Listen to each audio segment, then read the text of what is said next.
From LPM, Louisville Public Media. Support for the Louisville Public Media podcast incubator comes from the Community Foundation of Louisville, helping donors in our community establish charitable funds to meet philanthropic goals, creating opportunities to give more through scholarship, charitable checking, and donor-advised funds, and helping donors create a charitable legacy through their estate plan. More at cflouisville.org. Access to pleasure and indulgence is our right, and we're entitled to it. It's not a favor that somebody's granting us. It's not a reward. It's just like why we're here. My hope is that people will listen to this and relate, even in the ugly parts, because there's something sparkling about that too. I'm Nubia Bennett, and this is Sprinkle Sparkle.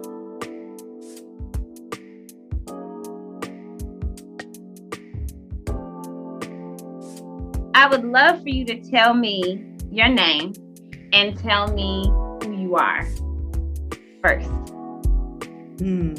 Well, my name is Austin. I don't know if it's me or if it's Austin or the fact that we are mutually friends with the Minda Honey, and she just knows how to curate a party in such a way where you always find your people.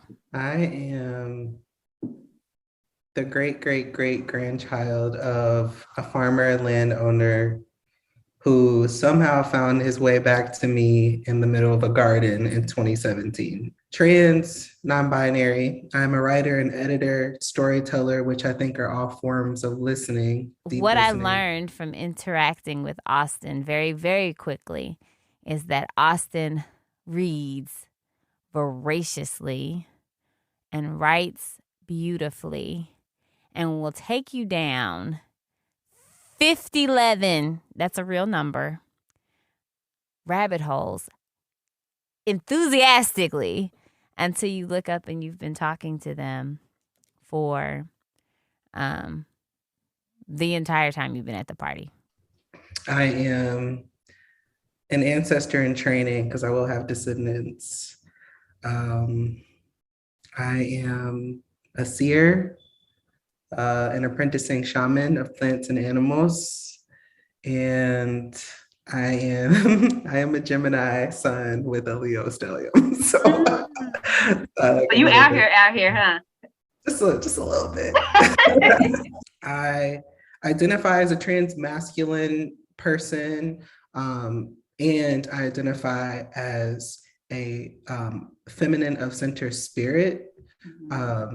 And so those two identities are really important for me in this time and space where identity is important at all. But really, I'm just a spirit. So a black spirit, a very black spirit. Because Austin is such a resource of beautiful literature. Like they have read deeply into so much Black feminist scholarship and queer scholarship. Like sometimes I'm talking and I'm like, I actually don't know this part because they know so much. But them making it accessible and learning so much from this conversation, it was just a lovely conversation that I want to share with you today about grieving and finding pleasure, not just on the other side of grieving, but through it.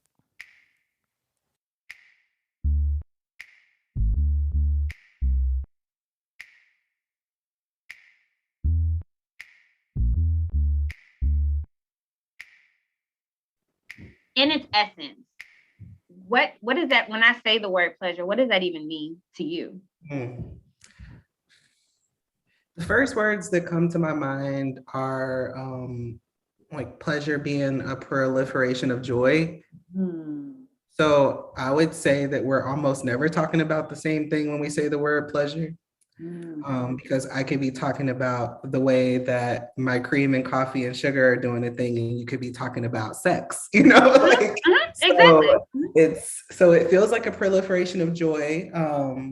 And I feel like it can be external, but I feel like mostly pleasure is a deeply internal process. Proliferation of joy. I love that. I actually wrote that down because it just that sounds like something a writer would say. Of course, using that as our standard definition, well, at least for today, right? What has been your relationship to pleasure as a proliferation of joy? My relationship with pleasure is what you said. Mm-hmm. A lot of it has been about embodiment, trying to embody pleasure, not just drink coffee that tastes good, or eat something sweet, or which those things do feel pleasurable to me, but also like waking up and stretching the first thing in the morning is like it's so deeply satisfying. Or just like standing up after working all day and just like reaching up to the sky and just feeling all of your ligaments and your muscles just expand is like those kinds of things I'm trying to feel pleasure in, mainly because, well, that's always been the case as somebody who grew up in poverty, that the things that are available to me are not a lot. So I need to be able to find pleasure in these simple things. But then even as I move out of the poverty reality in the 3D and in the mindset, I still need to be able to connect to those simple things, because that's where the pleasure is. That's where the pleasure is at. So trying to stick to those roots without bringing the mindset with me, if that makes sense. So it's almost like a grounding. It's almost like the experience of pleasure is what's grounding, like in the sense of like, oh, I drank coffee today, and it felt good. And as a practice, but like, what does the air smell like? Yeah. And what does the sky look like? And what are my eyelashes feeling like? Or in a very, almost granularly, maybe? Yeah, I would say that it's multi-sensory. Like it is like I'm paying attention to, like I made bacon this morning. It was turkey bacon, but I made this turkey bacon this morning, and long after I ate it, eating it was one pleasure, but smelling it was a whole other thing. Like I walked down the hallway and I was like, oh, this smells like my childhood. This smells like Saturday mornings and my mama's making breakfast. This feels so nostalgic, and it's just from the smell. And so I think about like, I don't know, I think about evolution, and I think about our human capacity for change and also our human definition of change. And I want to stick to that. Like, I want to make sure it doesn't matter where I'm at in my life, the smell of bacon will connect me to something, those things are so important. So yeah, that's kind of how I've been connecting, is grounding down. Grounding down without getting stuck. Grounding down without getting stuck. I love it. You talked about the needing to do more than experience it, coming from both a poverty reality and mindset. How has your family of origin or your community that you've grown up in, how did that shape your relationship to pleasure, for better or worse? I mean, I don't like better or worse, but you know what I mean. Yeah, I think that growing up with not a lot, I won't say nothing because I grew up with a lot, but growing up with not a lot of material stuff, I feel like it has shaped me for better and for worse. And the better parts are the parts that I'm trying to extract from the experience and take with me. Namely that I don't need a lot to feel joy. I don't need a lot to feel pleasure. I never want to be someone who needs a lot to feel joy or pleasure, because it makes me think of like substances, for instance. Like you have a drink with a friend and it's good, and Like if your tolerance is low, that one drink might make you feel great. But if your tolerance is high, you might need several drinks to get like a little buzz. And I don't want to have to take several drinks to feel good, or, you know, and drinks being a symbolic notion. On the other hand, part of the embodiment, and I understand this comes from the negative experience of poverty, is wanting to encode it into me because I'm not sure when the next time is that I'm going to have it. So then if I stick to, if external things end up being supplemental aspects of joy, but I'm still rooted in my stretches, I'm still rooted in my breaths, then that means that I always have this like, I don't know, this fountain of youth within myself where I'm like continuing to replenish my pleasure, while also acknowledging that, you know, it's nice to have these other things around. So I think it has absolutely shaped my concept of pleasure, namely that I don't need a lot for pleasure to be accessible to me. It is very free. It's a free thing. Pleasure is free. It doesn't cost. But if you let media tell you otherwise, you know, you need a vacation in Thailand to feel good. But if you go to Thailand and you're still worried about something back at home, then you really didn't go anywhere. That's true. So it really is about like, how do I sustain pleasure? How does my body become, I hate the word like factory, but how does my body become a land that can cultivate pleasure on its own, like on its own? And at this point, I feel like I'm developing that relationship with my body, where I am like automatically doing my deep breaths, you know, automatically being like, ooh, was that a butterfly? You know, and just like, oh, I saw that butterfly, or this cardinal flew by the other day. I saw a hummingbird for the first time just out, not because there was like a bird feeder or anything. It was just out. I walked outside and I was like, I think it's time to say some gratitudes. Started naming off some gratitudes about the things that I appreciated about the day. And this hummingbird flies by and just starts playing with me. And it just ended up intensifying the pleasure I was already feeling, to the point where I was like, this is overwhelming. It was like too much. This is too much. I'm overstimulated with pleasure. I mean, that's not I don't, that's why I hate good and bad, because it's like, that's not a bad thing. It's like, but wait. I need to bring this back down to the ground because it's too much. Like, let me go back in here. Thank you. I noticed. I was like, thank you. I see you. But this is also. So you talk about like cultivating pleasure, not as a factory, but just really like harvesting, sowing and harvesting. I like that better. Sowing and harvesting pleasure on your own in a self-sufficient way, right? Like I'm holding on to that and thinking about this switch for all of us during, 2020 with the pandemic, having to be home, and then also needing to be home as much as possible, if possible, because of all the social uprisings, not just in Louisville, Kentucky, but just like everywhere, right? So how has your relationship with pleasure, if at all, because maybe not, that's an assumption, how has that changed since 2020 and March 13th, 2020, to be exact, I guess? I will say that joy, pleasure in the past year has went from being a suggestion to a mode of survival. It's a necessity at this point. I don't think that I can be alive without a pleasure praxis. Like, I really don't think I can make it without that. And I wouldn't want to, because wherever it is that we're heading toward, I need this to exist. And so it's almost like, like when you like the kids like make a time capsule, they put all the pictures and stuff, they're put in the ground. And then the idea is that generations later, someone finds it and they've got all the stories they need. Yeah.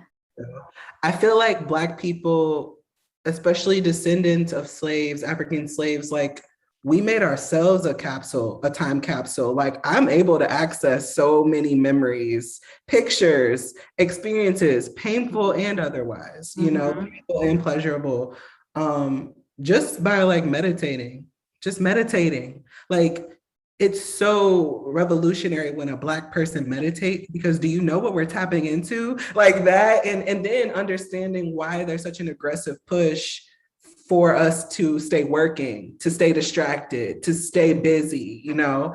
And so I've been using pleasure as a resistance. I'm trying to uncover a pleasurable element from the experience of like collective failure. And when I say collective, I mean like humanity in general. Like, we're not doing that great, you know. Like, we're not the favorite child, even though we insist that we are. You're the delusional child. What do you mean? We are. Delusional We all got that relative that just be like, you gonna believe what you want to believe. And so collectively. That's us, collectively. And so what does it mean to fail? And how does failure become a sensuous experience? How does failure become pleasurable? Because we're not the ones in power. The ones who are in power are insisting on this way of being. And that's not to say that we can't stop it from happening, because I think that we are, but I think that something that's been in motion for hundreds of years is going to take a lot of years to stop. And so in that process, how do I fail gracefully? How do I fail pleasurably? How do I sit with the fact that, like, there's only so much realistically I can do in this lifetime? Let's be real. So real. And be okay with that and find joy in it, of like, oh, none of this is my responsibility. You know, none of this is mine. None of this is mine. And that's my favorite saying. That don't belong to me. That's not mine. That's not mine. And so, to that point, when we think about like those practices, right?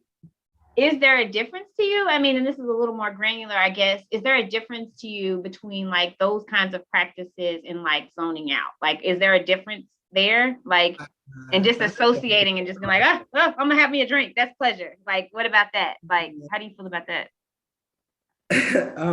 So this goes back to language a little bit. First, I want to say that there is something I'm learning about how whiteness uses sound as a weapon, but I just wanted to put that in there because, and this is consciously and unconsciously, because when I tend to try to meditate is when the world starts to get loud, and I realize, like, I mean, it'll be car engines just like driving up the street. I'm like, why now? Why are you blowing your horn out here now? And I'm like, oh, like, this is the thing in motion that, like, when I'm grounding, you know, the program is to convince me to get out of that mindset, like pull me out with, you know, fireworks or whatever the things were.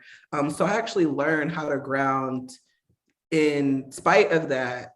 It might even because of that, when all of the uprisings were going on and I was hearing all those fireworks and bombs going off, and I was literally meditating because I was like, I have to be able to be connected to myself when this stuff happens.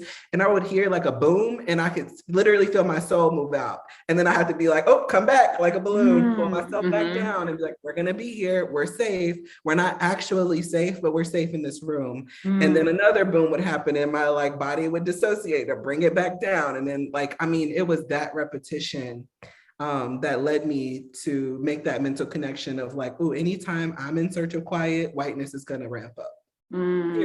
Sometimes I wonder if the fact that I'm not super tied to my physical body in the first place is what allows me to meditate so deeply. That I dissociate. I have dissociative disorder. I can check out in 5 seconds. Like, I mean, it's literally, I've had to live my life that way as a queer person and as a trans person, as a Black person for so long that, like, I mean, it's not, I wouldn't call it a disorder. I would say that an abnormal response to abnormal circumstances is a normal response. Yeah. So, like, of course I'm dissociating. Look at what's happening. But absolutely. Then can I take that, which is really just weaponized language, and can I reintegrate it back into my meditative practice? And so I honestly don't know if there is a huge difference other than the intention.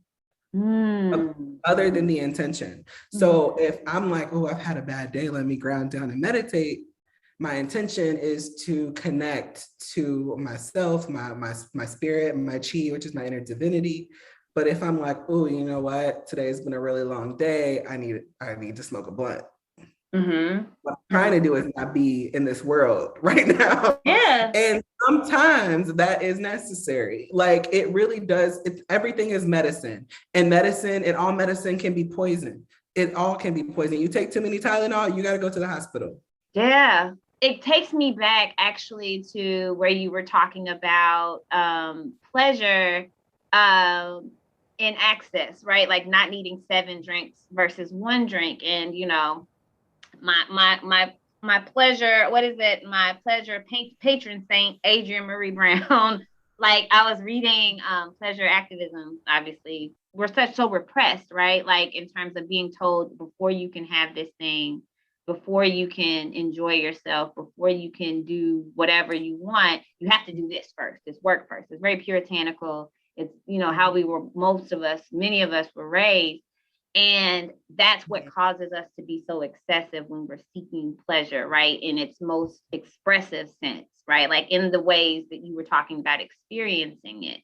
And this idea that if we could embrace pleasure, however we're defining it, which right now is the proliferation of joy, then there's no need to go into excess of anything, because you'll know and when enough is enough, because you're not going from this end to that end all the time. Because there's no way to know. A starving person will often overconsume food or have very unhealthy relationships with food if they don't know when the next meal is coming. Yeah. You just made me think about something though. When you said zoning out or zoning in, I think that as somebody who does experience dissociation, meaning that I'm not as tethered to my 3D body as most people feel like they need to be. But like, it's like, that is a good distinction though, between what dissociation feels like, which is zoning out, and then meditation feels like zoning in. I know when I'm checked out, and I know when I'm checked in. Like, and there are times where it's like, no, I actually need to check out. No, so that's real. And then it's like, oh no, I need to sit with this, and I need to like settle into it. Then I'm meditating. And so yeah, that was helpful. I wrote that down. Yeah, look at that. Look at us. Words. I'm Nubia Bennett, and this is Sprinkle Sparkle.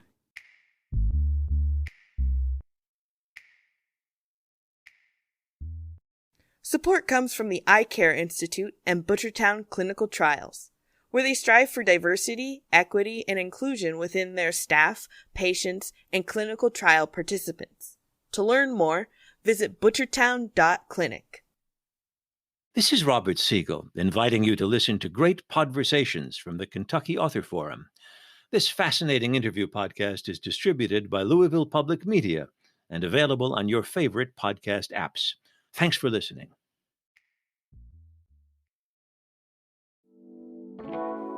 You are listening to Sprinkle Sparkle podcast.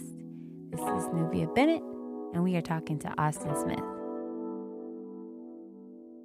If I think about like the terminology and the co-opting of the terms self-care, which is actually more like an umbrella of terms, because as usual, things grow legs because we need more words, because the words we use are never enough, right? Pleasure practice in and of itself, like the term of pleasure practices, the term self-preservation, and the term self-indulgence. So for me, self-care kind of encompasses all 3 of those, and probably more other, more things. But the big 3 for me are like the pleasure practices, self-indulgence, and self-preservation. What are the differences in the weight of those words, and do they matter to you? That's the thing about words, for me, has been like, the more I'm starting to connect to pleasure, the harder it is to describe things. And I think that me losing my language, so failing at language, is starting to be an indicator that I'm getting free, because I'm not so stuck And I'm starting to really interrogate the words that are coming out of my mouth and the intention behind them and whether or not they match. So I've been inclined to learn more words, but even as I learn more words, I'm understanding that like a lot of the time we're just kind of speaking in circles. So like self-care to me is redundant, Mm-hmm. you know? Like, so Yeah. like self-care is, to care is embedded in myself, and those things are not really separate. So with like self-care, pleasure practice, I appreciate that. But the commodification of self-care has kind of, I don't use the term a lot actually anymore.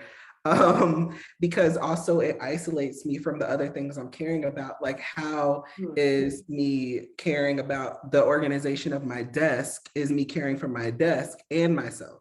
You know, like noticing pleasure, or like part of my pleasure practice is noticing that nothing is actually still. Everything is still in motion and everything is in a temporary state. So like, you know, it's when I'm in this room by myself, presumably with my ancestor altar back there and the desk and all these words that like are James Baldwin and Zora Neale Hurston around me, all my Post-its.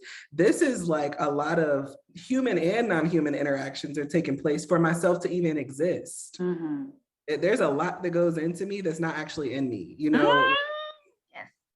Like to care for other people is caring for myself. You know, when you like make food for people and like you watch them eat your food, you don't even have to, they don't even have to use language. It's in the body language when they like eat that first mouthful and you just see them sink into the meal where it's like, oh, yes, this. It's like that is self-care, you know. It's self-care when I can make my roommate tea. It's self-care when I can be like, oh, you're feeling like this, here's an herb for that. Like, let me know how you feel afterwards. Or do you want to take this yoga class with me? Like, self-care is not something that can be done in isolation, regardless of if other humans are involved or not.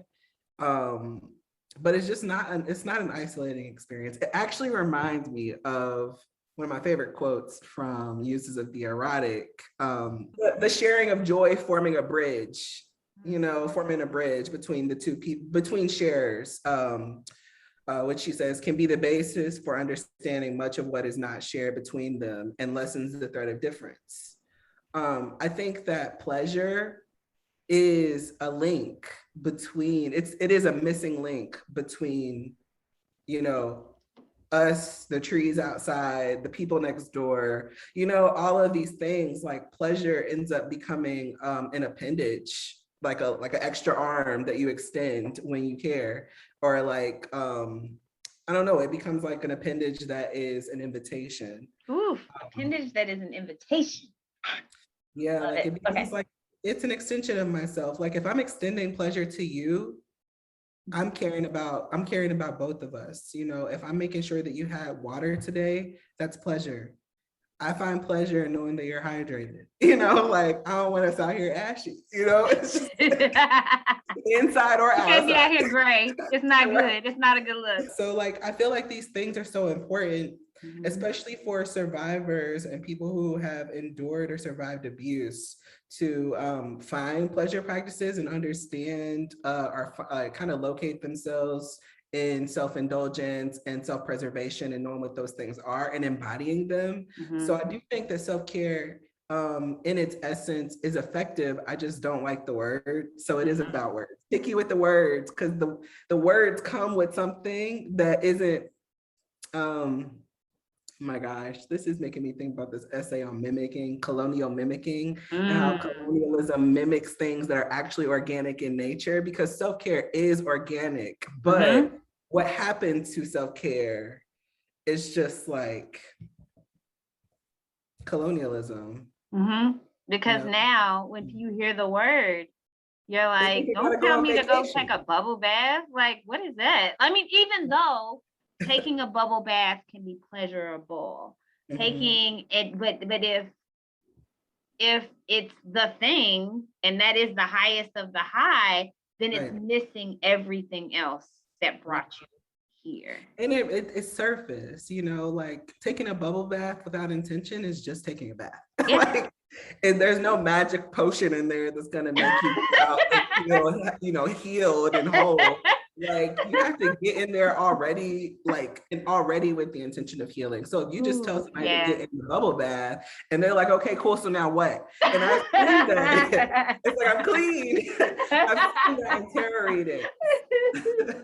Joy can be deep satisfaction, and that might be grown up, like that. That may be just I don't know, I was doing yoga today for my throat chakra because I'm trying to work through all these clearings. And I was doing a pose that in the pose, I was like, I didn't realize I was doing it until the instructor was like, notice what you're thinking. And I was cussing something out in my head. I don't know. I was just I'm fucking, I was like, wait, what am I even doing?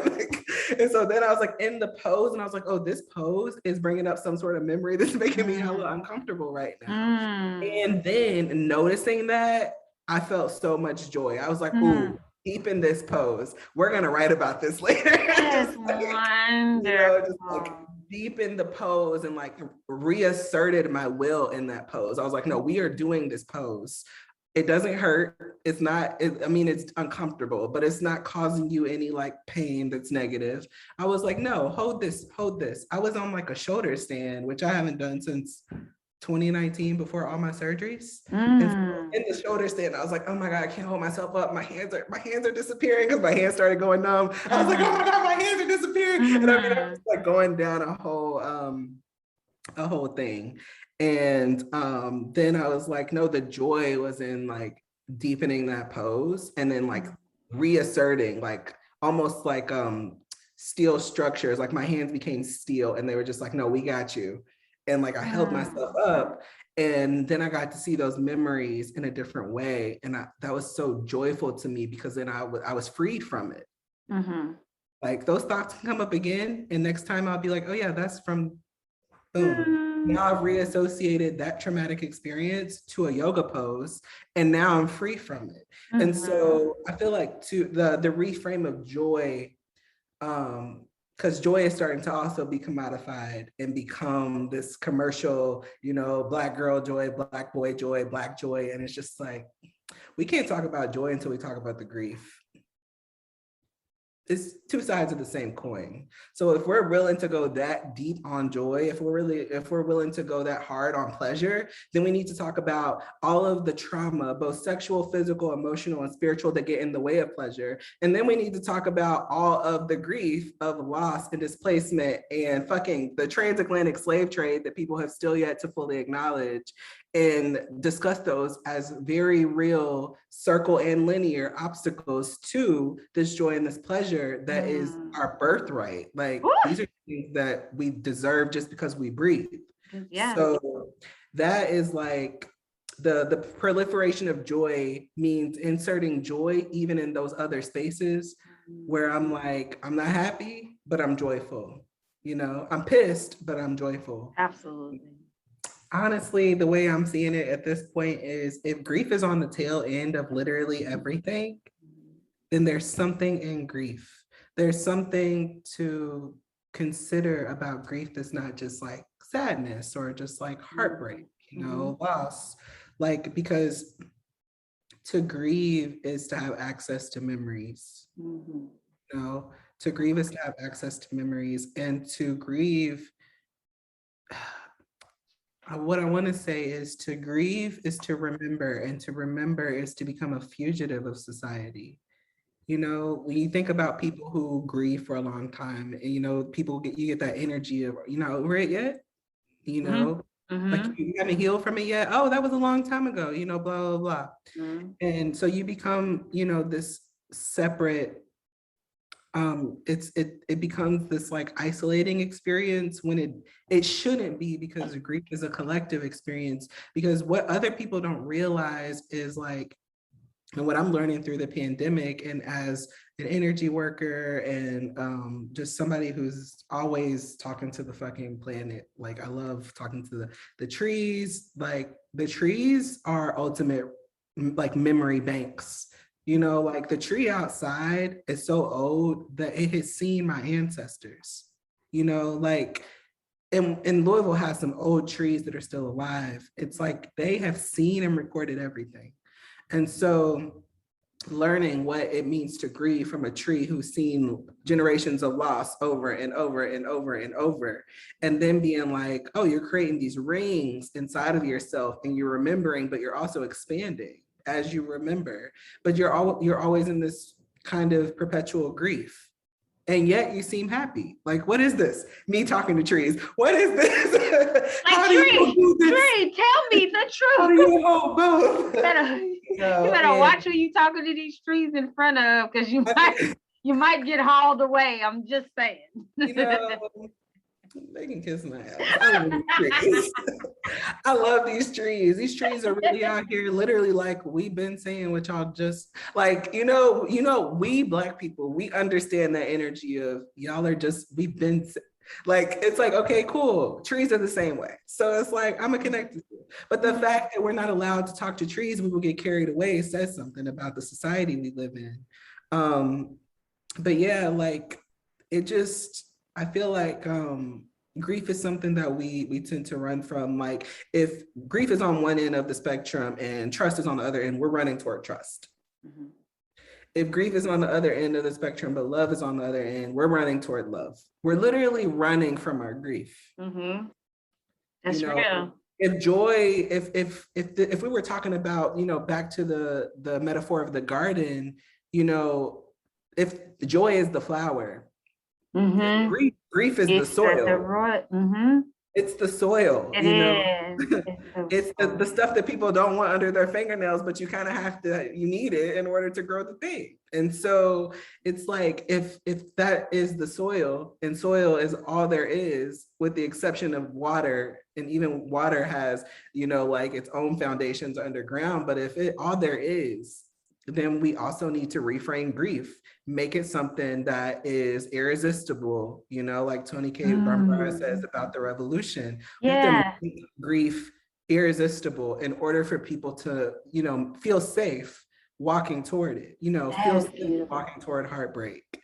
I've been in this stage of, outside of perpetually being brokenhearted just by way of existing in this anti-Black world, but I've also been in this stage of just having broken hearts from relationships, and looking at the shape that the broken heart is making. And as a polyamorous person, having several broken hearts at once indicates that I might also have several hearts. So then I think about the potential in knowing that I've got several hearts, or the potential of the space that those hearts take up when they are fractured. They spread out more, there's more to love, there's more land to cover when you've got all these fragments. And so in my personal work, in my creative work, I've really been coming back to, how do you make grief irresistible? How do you make people follow the instructions of a tarot reading? Like, how do you make people actually do the healing work that is needed to move for a movement to really go anywhere other than a circle? How do you make trust or grief approachable so that when we are grieving, we're automatically learning how to love, we're automatically learning how to trust, we're automatically learning pleasure? I mean, it's all there.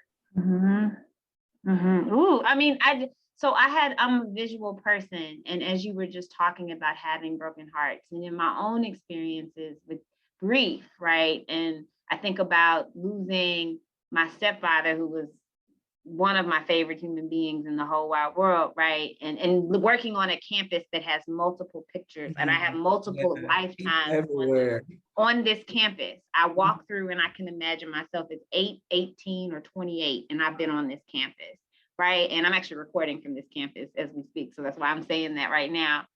Or I'm thinking about being in relationships, right, with people and having my heart broken. And one of the conversations I've had with my own son was, when you have a broken heart, and that's why so much music has been written about it, and art is produced and created around it, it literally breaks you open. It breaks you open. And if you feel things acutely, and what we hear a lot is, the acute feelings of pain, because you do feel that, right, for sure. But you also acutely see and feel other things too that are beautiful. I remember in my more recent heartbreak, right? I remember it being fall and I could see like the fall sunset, and you notice more colors acutely. You notice, you hear things more acutely because everything's broken open, right? So as we think about how do we make that irresistible? I think in the telling of stories around breaking things. Like, I'm sure you've heard that parable about how there's in Chinese tradition, when a plate breaks, they put it together with like gold so that there are gold pieces. Huh? Kintsugi is the practice of sealing it with gold, the cracks. I'm glad you know the name of it, but I've read about that. Yeah. And so it's similar to that, this idea of, I think the ways that we make it irresistible are by describing it in its fullness. Because yes, my little feelings were hurt. And I remember it was one of the times that I was grieving over a heartbreak that felt like physically painful, that I would wake up and it would feel heavy and things like that. But and that, of course, we can talk about that and not wanting to experience that, but the beauty in the lessons and the growth beyond that, during and beyond, not just beyond, because we only talk about the growth that happens after we have that painful experience, but during. I think to your point about making grief a part of pleasure, a part of it, not the other side of it, I think is really beautiful, because when you were describing those feelings, I saw a sunset. It's similar to you transposing that those feelings in your yoga pose, in your hands, and you're like, oh, I'm associating that with this yoga pose, instead of whatever painful experience that you had that you originally associated those feelings with. It's like, I'm associating this with a beautiful sunset. And I'm not gonna lie, I don't think I want to go back there, right? Because it sucked. It really sucked. But when I recount it with people, I really recount it as a beautiful experience. And I even had to go back to that person. I mean, not with the expectation that something beautiful was going to happen with or for it, but just like, yo, this was beautiful. And I need you to, maybe you'll acknowledge that this was also beautiful, but that's not really for you. That doesn't belong to me. That's what does is the sharing, again, to your point, of the sharing of this pleasure that what did not feel like pleasure in the moment, but not even a little bit. Okay, because it sucked. I have to emphasize that it sucked, but it was beautiful because it's a moment when you, like, when we were talking about zoning in and zoning out on the acuteness of it, and what that means, and in that you see a sunset, or that you hear a sound. And it makes sense as to why, like, so much stuff has been written about heartbreak in the artistic. Because you pay attention. You're forced to pay attention. It hurts so bad you have to. You're like, oh God.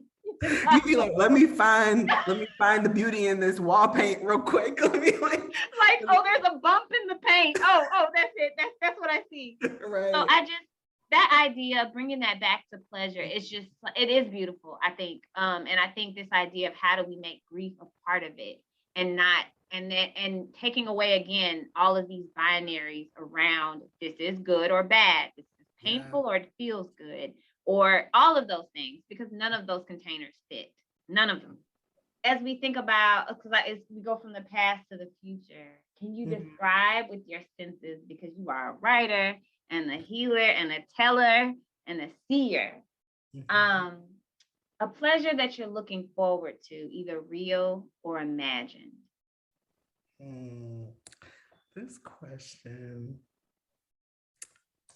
I'm all those things, but I'm also impatient. So I'm always like, I need it now, like right now. But like, I imagine pleasure for me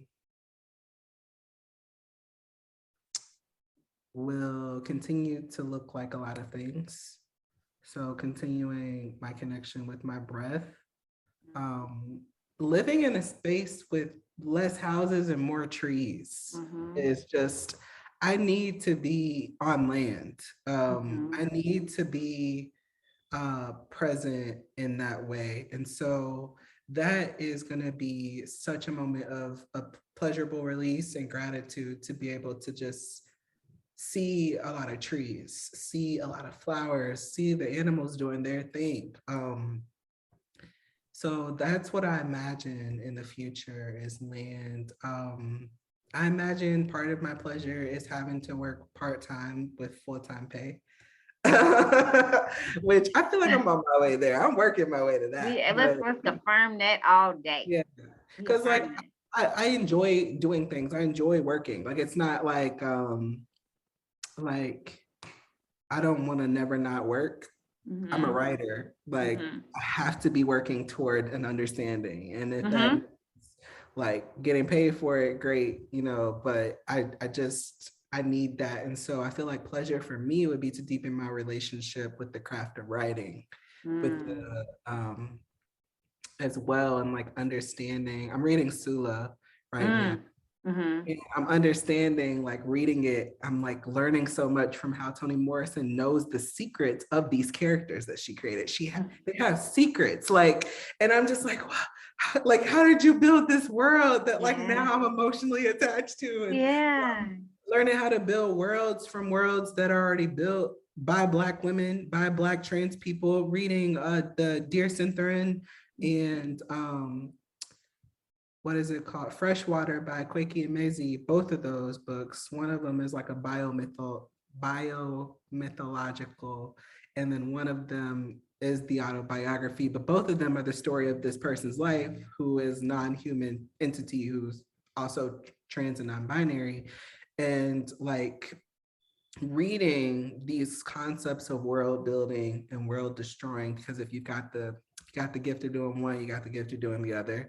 And understanding that has really opened up this desire of world building for me. So I don't know if that's going to look like movies, or if that's going to look like storybooks, or if that's going to look like, I don't know, short stories or short films, or even just manifesting a reality in the 3D. But like, I want to build new worlds based off of what the data that I'm getting from being a pleasure.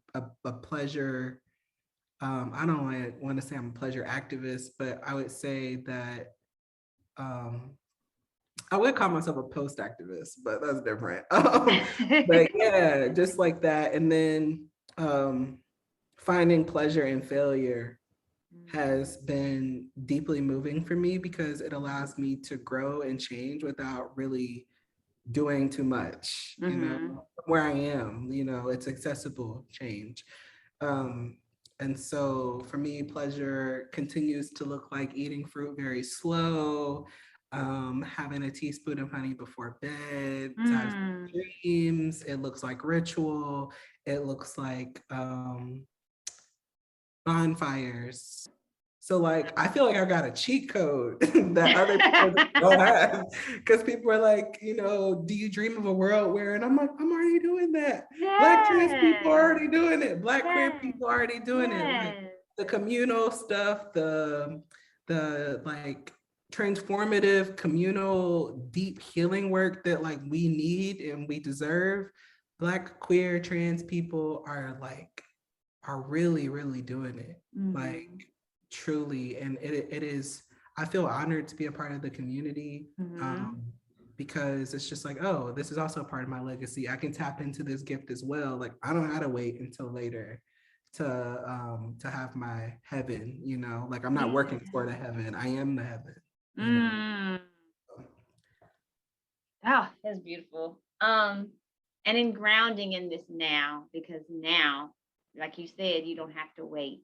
And it's in a very tangible, granular way, because we're coming to a close of this beautiful conversation. What? Me and you are closing? No, this is closing. That's what I said.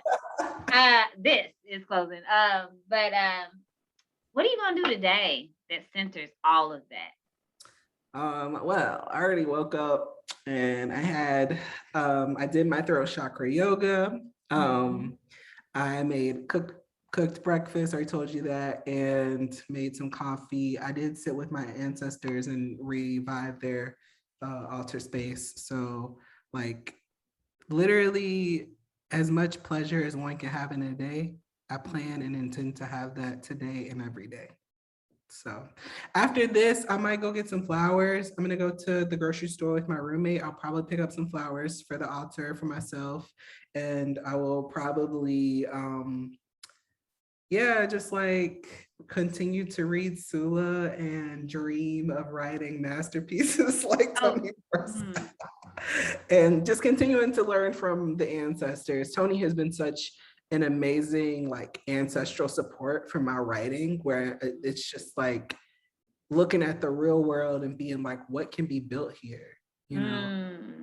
And Toni's like, say less.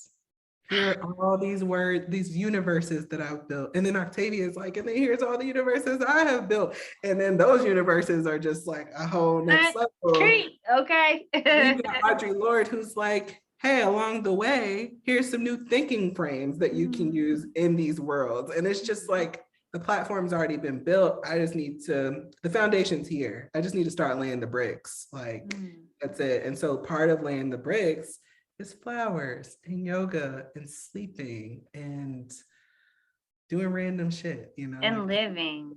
Just living. Yeah, living. So finding the pleasure in the mundane makes pleasure available at any moment in time. So the idea of grief being a part of the pleasure process and not on the other side of it.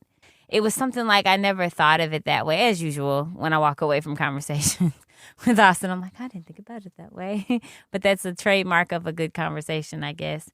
And just the amount of scholarship packed into like 45 minutes. Well, it was longer than that, but I got 45 minutes or so of it. And really thinking about the ways that like self-care is an act of, it is self-preservation, and how that alone is a revolutionary act. You know, of course, we know that we got that from Audre Lorde, the Audre Lorde, and the activism that comes out of Adrienne Marie Brown's work around pleasure and just the centering of self with Toady Kane Bombard. Like we just keep going, and like, you know, as you can see, Austin would just drop just the gems, the writer gems. Like I took that away. And if you're not familiar with these folks, that's okay. It's okay. I would encourage you to be familiar, because it gives language around a lot of what we are all feeling when it comes to how hard it can be to just be in this world, and how you can find pleasure in that, in just existing. So I would encourage it. It's not meant to stop people who aren't, you know, reading scholarship around this stuff. You don't have to read scholarship to seek out pleasure, and to experience it and to articulate it. So that's not required. It is nice to give language to it, though. So of course I take away the scholarship. It opens you up a little bit. That's it from me today. Now I want to hear from you. How did you center your own pleasure today? Hit me up at sprinklesparkle.org. Sprinkle Sparkle is created and hosted by Nubia Bennett and produced by me, Alex Biscardi. Our music is by Allison Cross, and Mindy Folner does our graphic design. Sprinkle Sparkle is part of the Louisville Public Media Podcast Incubator, with support from the Community Foundation of Louisville and the Eye Care Institute's Butchertown Clinical Trials. Our executive producer is Laura Ellis. For more episodes and to keep in touch, visit sprinklesparkle.org. From LPM, Louisville Public Media. Support comes from the Eye Care Institute and Butchertown Clinical Trials, where they strive for diversity, equity, and inclusion within their staff, patients, and clinical trial participants. To learn more, visit butchertown.clinic. There's a chance you can make your employer work for you. Contact us or your company's matching gift program to find out if your employer matches charitable gifts like your public radio membership. Everybody wins. LouisvillePublicMedia.org/membership for more info.